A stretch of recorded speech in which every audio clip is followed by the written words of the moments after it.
Introducing the all-new Italiano range of pizza.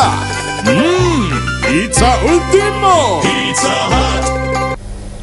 இதேவேளை நேற்றிரவு வாகன விபத்தில் காயமடைந்த ஒருவரை வைத்தியசாலைக்கு அழைத்து வந்தவர் பலவந்தமாக வைத்தியசாலைக்குள் பிரவேசிக்க முயற்சித்த போது குறித்த மோதல் சம்பவம் இடம்பெற்றுள்ளதாக போலீஸ் ஊடக பிரிவு தெரிவித்துள்ளது.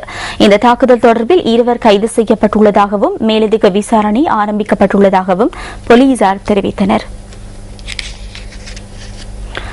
நாட்டின் பல்வேறு பகுதிகளில் இன்று மழை அல்லது இடியுடன் கூடிய மழை பெய்யக்கூடும் என வளிமண்டலவியல் திணைக்களம் எதிர்வு கூறியுள்ளது. அத்துடன் மத்திய மலைநாட்டின் மேற்கு சரிவான பகுதிகளில் இடைக்கிடையே கடும் காற்று வீசக்கூடிய சாத்தியங்கள் காணப்படுவதாக திணைக்களத்தின் வானிலை அதிகாரி லட்சுமி லத்தீப் தெரிவிக்கின்றார்.